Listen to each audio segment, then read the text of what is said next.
It's thinking hard. Oh, yeah, it did it. It did it. It just took a long time to start that recording. Huh. That was really weird. Hi. So I will tell you, last night I had my first do working fire at the fire station. Oh, really? As an officer, yeah. How was it? As Were you scared? No, I was more scared of screwing up something. So yeah, that's what I meant. I Like, was definitely scared of screwing up some stuff, and everything did not go perfectly, but it went fine. Like there was like little things here and there, but even my chief talked to me about it afterwards. And he was like, "No, this is this went good, and like this you could have done a little bit differently, but no." So thank God it went well because I fucking stressed myself out about that shit all the time and worried about what I'm gonna fuck up, and I've definitely made fuck ups before, but this was my first do working fire in the basement. I will tell you, I've never been in a real fire in the basement before, especially not as the officer in charge of everything. Holy shit, you could see absolutely zero. So it was, I bet so. We get down the basement stairs where the homeowner says that the fire's at. Basement separated into 3 different rooms, and the fire was in one of the side rooms that was closed off. All it was smoke. You couldn't see like your hand in front of your face. So it was literally feeling around walls. And it took us a solid 5 minutes to find the right door. And because we went into this one back area, the basement. There's no windows in this basement. Turns out there were, but there were really recessed in a case windows. Like this, you don't want to open the window, right? Because oxygen will cause the fire. So depending on how big the fire is, like we wanted to have some way to see. Like once we found the fire and put a knock on it, we needed to ventilate so we could see better. And we still couldn't get to the windows. We still couldn't find the windows. They found it from the outside because you could see them and broke them open. But they still wasn't ventilating because what it was, I guess the guy had just moved into this house and literally had boxes. So it was really recessed windows in this basement and just those little teeny high up ones. And he had a bunch of boxes that were blocked in front of him because he was just storing stuff before he had unpacked. So that's why we couldn't find him and throughout the basement. But it took us a solid 5 minutes to get to before there was 2 crews down there. It was my crew and a tower crew, and we were walking around and everybody's like, check any door, get to any wall, find anything you can, because all it is just filled with smoke. We know there's a fire down here somewhere. We just can't get to it. I just imagine you running through there with the axe breaking shit at this point. Is that what y'all were No, because it was too dangerous to just be breaking shit because you're not going to break a wall. You're going to, I guess in theory, at some point we might have started trying to break into walls to try to see if it was in the wall, but we knew that there was other rooms down here and it was just trying to find where the doors were at. And finally, I get to a wall that we hadn't been to before and I kind of feel my way around it and I'm like, oh shit, a door. And I pushed it open and right up in the ceiling is just this fucking burning fire up in the right up in the ceiling. What caused it? It looked like an electrical box shorted out, and because the electrical box was completely burned up, and then 2 lights on the same panel had singe marks all around them in the ceiling. Once we got it ventilated, we could see. So it looks like some type of electrical short caused this. See, that shit terrifies me because there's no preventative measure you can do other than having your fire alarms and those sort of things. But there's nothing you can do. You can't It's almost like, getting cancer or something. You can't constantly check every cell in your body to know whether or not you're getting cancer. And it feels the same way with your house. You can't constantly know is something about to burst into flames. Yeah, I mean, basically at that point, it's about having the right prevention measures in place. Have smoke alarms in the right places so that if something does happen, and the homeowners, they did have smoke alarms in there, and the homeowners are the ones who called it in. They got out of the house, and because smoke alarms went off, they went to go in the basement, and fucking smoke flooded, and they're like, fuck, you peace out, call 911, which is good. So we knew on arrival that everybody was out of the house. They told us that, and so that was always a good thing. Now, how much damage was done in the house at this point? And was there more damage from fire or you guys? So the basement had probably more damage from us because after we got the fire out, you had to rip into the ceiling and see, because it was in studs in the ceiling. So you had to rip down a lot of the ceiling to see if if the fire was spreading anywhere. And the fire burned hot enough at one point there was a water pipe and it burst the water pipe. So not only did we damage the house also with water, but it burst the water pipe. So the water pipe was constantly just going off the whole time after a while. Not enough to put out the fire that was in the ceiling, but it was just still dripping water. And I felt so bad because clearly this person just had boxes and boxes and boxes of their stuff, like all still packed up. Oh, that Lord. Were now. So it just all got destroyed by the water? It got destroyed by the water. Yeah, not as much by the fire, but by the smoke. I guarantee that shit is just, it's a smoke sale. Like, you're not going to be able to wear those clothes again if there were clothes in those boxes. Like, they're just going to be disgustingly covered with. You don't think you can wash them and get that out? Nah, it'll be difficult. That's why really? Department stores and stuff, they have like, they call them fire sales or whatever, because they can't really sell those clothes anymore for normal price, even because there's nothing you can really do to get that smell out of them. But I didn't realize that, because I know like my mom, anytime my mom mails me clothes, or like she'll mail like my daughter an Easter basket or something like that, and it smells to high heaven of nicotine. Yeah. But go like 3 washes and it's okay. Yeah, I mean, sort of thing. So I would assume it would be the same with that. Maybe they'll be okay. There was so much smoke. I'm saying, and it's so interesting because as a firefighter for so long, I've never been in such a smoke-filled environment for so long, having to be in my full gear, breathing air for like the solid. We sucked our cylinders dry before we had to leave. Granted, we had it ventilated by then, so we didn't actually have to go back in after that. But we were in there for a solid like 45 minutes, and it was funny because at first I was breathing like really heavy, trying to think like, shit, I've never been in this situation before. I've never been like in charge down here in a place that I can't see. Breathing, like if something happens and I start to have like a panic attack and rip my mask off, I'm gonna die from like inhaling all this carcinogen down here. But what kind of training goes into the prevention of that? Because that's got to be a big thing that y'all make sure everyone is very aware of. Well, you make sure they're aware of it, and I guess it was funny because probably about 10 minutes into the incident, even though I was like tired and sweaty and all that stuff, I was calm. I was like, this like feels right. This feels like my place. I will tell you something though. So a bunch of people, whenever box tones go out in the house, anybody who's in the house will just fucking flood into the engine, whether they're riding or not, which is bullshit. But you don't really have time in the heat, especially when you're first due, because you need to get out there and get there quickly to tell everybody not to jump on. Hey, if they got on fast enough, whatever, they got on. A lieutenant jumps in, so it's a rank over me. He was there doing some training. He jumped in, apparently came inside. I didn't even notice he came inside because he didn't try to like take control or anything, which is nice because some people would just jump in and try to take control when it's not their fire. He was just kind of there, like, kind of basically checking it out, seeing how things went, like, and then he eventually just walked out of the house, which was fine. But after we come out of the house and the last fire that I was the driver on, that got really fucked up on the inside. I'm glad I wasn't the officer there because that one went really, really, really poorly. And a lot of our chiefs don't want the guy who was the officer to even ever ride as the officer again because of how poorly that went. Wow. The guy that was behind him who didn't get to the fire because they didn't get to the right floor to even go see the fire, he was the guy on the line who got to get real fire this time. So, we walked outside. He was like, oh, awesome, man. Like, you got us in there. Thanks. We got to the fire this time. We're all excited, having like a good old time. And that's such a weird thing to me. I almost burned the fuck down. That was fun, right? Yeah, it's just like, as you know, EMTs, and sometimes we're just like, man, I could go for a good car wreck right now. It's like you don't want to, you don't want to see somebody injured, but hell, if they're gonna get injured, why not it be while I'm on duty and like the one that can go. It's one of those type of things. Yeah, but the lieutenant afterwards, so we're outside, we're talking about it, and he's got a lot more experience. He's also a career firefighter in one of the other counties. So he was like, oh, tell me about this, tell me about that. He was just trying to like do a training moment, which is fine. I enjoy those training moments. Like, look at what we just did. Tell me what you think was right, what I could have done better on, like the steps, just anything that happened in the scenario. And it's always nice too, and things didn't really go wrong, so you don't really have much critique, but you can, okay, this still could have gone better, but it's not like critiquing you in a bad way. It's just like constructive criticism stuff, which I'm a firm believer in.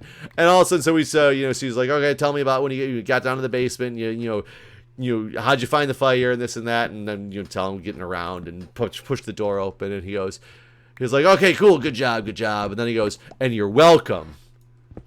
And I was like, you're welcome. Okay. For what? And he's like, because I got you to that fire. And I was like, huh? And he's like, I'm the one who opened the door for you and showed you where the fire was. I said, no, you fucking did not. I was like, I'm the one who found the door. I pushed it open. I was like, there's the fire. And I called our lineman over to get over there. I was like, don't you dare fucking take this away from me. And he goes, well, I must have been standing right next to you then.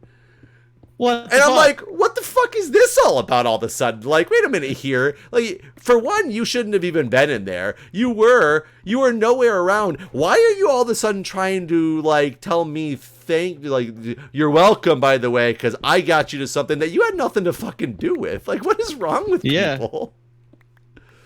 What did he back down? He backed down to say, oh, I must have been right next to you then. That was where he immediately backed down to. Like, you start by saying, you're welcome, I opened the door and showed you the fire, to me saying, no, you fucking didn't. Well, I must have been right next to you then. How does that even, like, a logical place to jump to? Yeah. Wow. It's wow. Like, don't you I wonder how often he does that, don't you dare fucking take this shit away from me. Like, it's my first new fire. You are not going to try to tell me, like, now I feel like you're my sister. You know? God damn it. Like, what is wrong with people? I'm so mad. Oh, that's really funny. God. But yeah, I got it, man. So does that do anything for you in terms of like? No, I mean, it shows. The one nice thing is one of our chiefs, who's a really critical chief, was there, and besides the couple things that we talked about that could have been better, and one of them that had nothing to do with me. We did have one of our brand new firefighters was on the engine that night, and she was just like, she was frantic and screaming, and not because she was afraid, but she was just super excited. She was like, water, we need water, give us water now, like literally screaming like that. And he like pulled us both to the side. He's like, let's talk about this screaming thing here. And because I'm the one in charge, so it was my responsibility too, but it wasn't something that I had done. So granted, it's still like my fault in a way, but he was coaching me, but counseling her, I guess would be the way to put it, like in the way that he was doing it. So besides talking about things like that, like but this really critical chief now like knows that I do. No, despite I fucked up in front of him multiple times before on other things that weren't nearly as critical, but could have been a problem. So now he knows, like he has more respect for me now, so it helps me out in that respect. But nothing. No, Gotcha. it doesn't do anything for you except that I now actually have true experience, and it doesn't make you perfect by any means, but it is really hard to ride the sea. I've been an officer for a long time. I've gone to multiple fires. I've been to a few first due box alarms that were food on the stove or, something that was not a real fire. Like this was a real working basement fire that I was in charge of, that I haven't ever had before. Been to real fires before that I was not in charge of. I was either like third, fourth, or fifth due, so we didn't actually do nearly as much. We weren't on the insides, The other big fire that I did was the big apartment fire, but I was the driver. So, big working fire, but I succeeded as the driver in getting water to the building and everything exactly like I was supposed to, but our crew on the inside fucked up pretty bad. So even though I did fine, they, it still is looked at. Nobody's like, man, that engine driver did awesome. It's that engine crew fucked up, type of deal. So, but it's cool. Something has changed in our mop spawner. Are you in the Nether? I finally got enough books to finish building this damn thing out over here. Built it out. A creeper fell down the tube and exploded. Oh, and the skeleton mob spawner? The skeleton, yeah. You think it's a part of a prank? Is it Impotet? Wait, I don't know. You know what? I read the book when I got back. It did say if we disturbed the remains or whatever, like the 5 plagues would start. I wonder if is it one of the plagues? The first of the plagues? Is it the creeper plague? The famous creeper plague? Well, he definitely blew up the damn spawner in the books I just made. Wait, he blew up the spawner itself? Well, not the spawner. This area where we kill the skeletons. All those books. All of the things we've been trying to get. That's the thing I'm most upset about is the books that I finally have gotten enough books over here to hey, if we can find out how the disenchanters work, we have books from the fishing to disenchant. I don't think there is a such thing. I think you've made this up, to be honest. Disenchanter now. I don't It's in 1.14. It's in modded, but I think it's a 1 in 1.4. Oh shit, I'm getting shot at. Hold on. Oh my god, I'm getting shot at. Who you be, skeleton? Where are you? Oh, there you are. Hold on. Yeah, a bunch of skeletons came out. Oh yeah. There'd be a lot of them. I think I've killed most of them. Okay. Let me escape. Minecraft disenchanter. Disenchantger. Apparently, the grindstone. Usage. No, this is not. Wait, what? Putting two damaged items into the same thing. Durability is opposite to a max. A single enchanted booker weapon can be placed in either slot, which removes the non-cursed enchantments. Hold on. Which removes the non-cursed enchantments, returning an amount of experience for each without repairing it. Oh. Wait, so it just pulls things off to give you the experience of it? I knew you were making shit up. I'm trying to... Okay. Hold on. No, there's got to be more to this, right? A single enchanted book or weapon can be placed in either input slot, which removes its non-cursed enchantments, returning an amount of experience for each without repairing it or sacrificing another item. But can we disenchant some of those books that we don't need to just get books? Then in a grindstone? I don't think so. Do we have a grindstone over there? Yeah. No, there's one right beside you. Right beside me? A grindstone? Yeah. Uh-huh. Why would there be one over there? Let me go grab some of the books from here. Because we've been using the grindstone to make slabs. Oh, yeah, that's right. I forgot. Why There's probably one over here, too. Why haven't we been enchanting the slabs? Hold on, I'm trying to get this. Use enchanted slabs? Yes, just enchanted slabs. Probably one up here, too, there. Yeah, let me get over to... no, I guess we must have moved the one we had over there, I guess. There's not one up here. Let's find, like, Depth Strider would be a good one. Silk Touch is a good one. I want to find something that, like, is terrible that we don't want at all. Like, if we just have Bane of Arthropods, let's, What is a quick charge? That's for that spear thing, too, right? Maybe. Man, some of these books are pretty good. I don't understand where mobs keep spawning over here. It makes me so angry. Bane of Arthropods 4 is a single book that we have. And Power 4, I mean, I guess is something we don't really... Do you have a bow with Power 4 on it already? No. No. Well, then I will leave that one. Okay, so, oh, there's more Power 4s. Hold on, so we're fine. It's another creeper. I'll test this on both of these. In the mob farm? No. But I don't know where they're coming from.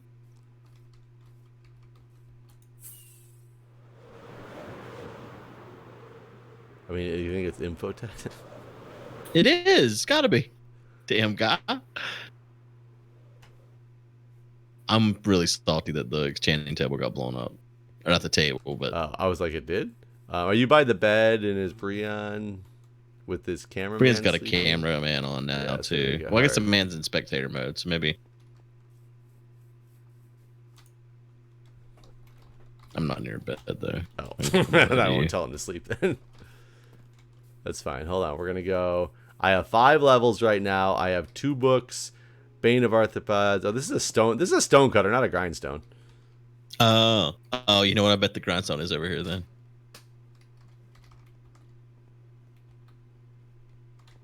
I did think it was weird that you would use that to do anything with this chance. That's what I was thinking. That's kind of weird, like making slabs and it disenchants as well. Oh yeah, repair and disenchant over here.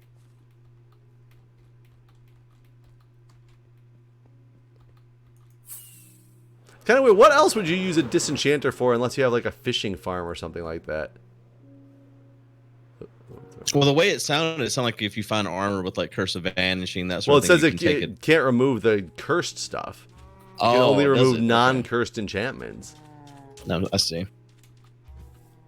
So is it this guy? Okay, so if I put Bane of Arthropods, yeah, I'll get back a normal book.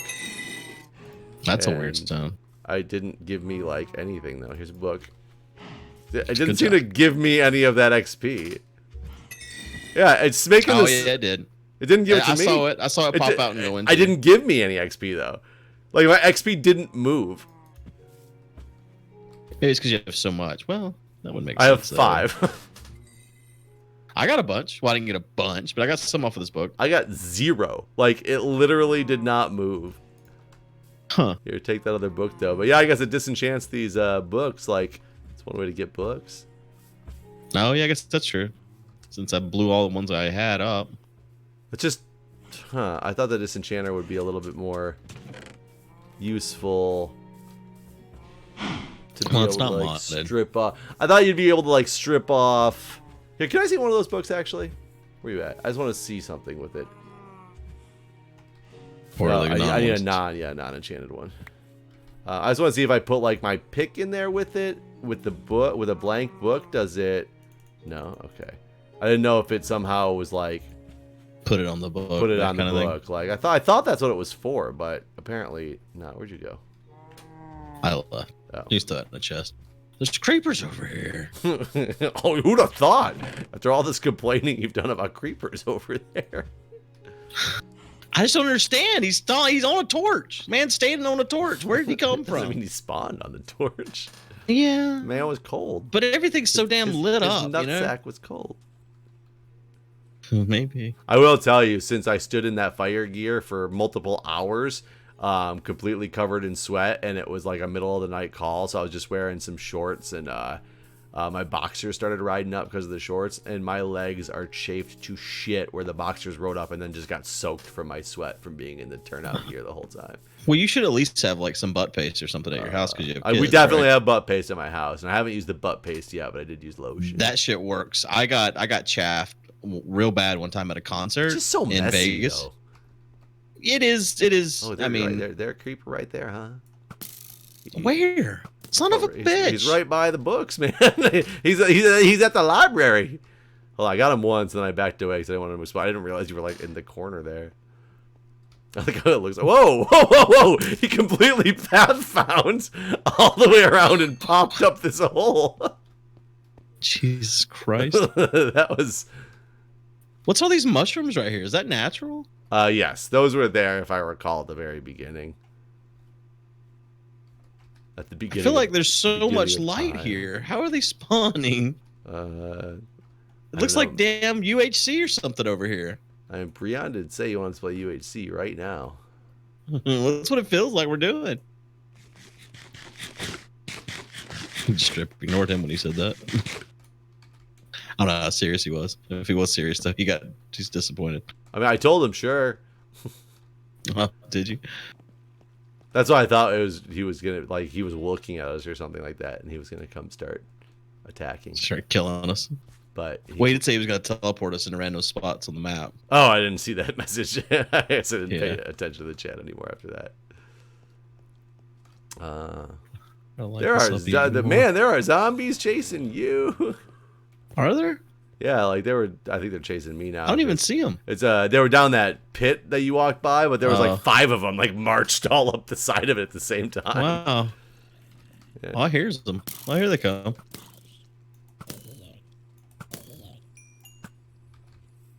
Kill them. The one you killed. I guess it's kind of. It is very dark. You're welcome. Yes. Thank you. Yeah, this pit's pretty dark.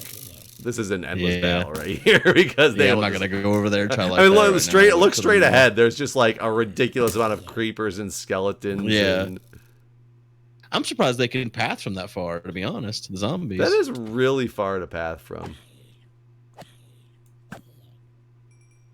Well, I guess we should end it here. But thanks for watching, everyone. I'm surprised this mushroom walked all the way over here too. By the way. Hey, he's escaping. And the next episode, we'll build a competitor's bookstore to Veterans Bookstore. I can't wait till we do that. All right. Well, thanks for watching, everyone. We'll see you all next time. All right. See you guys.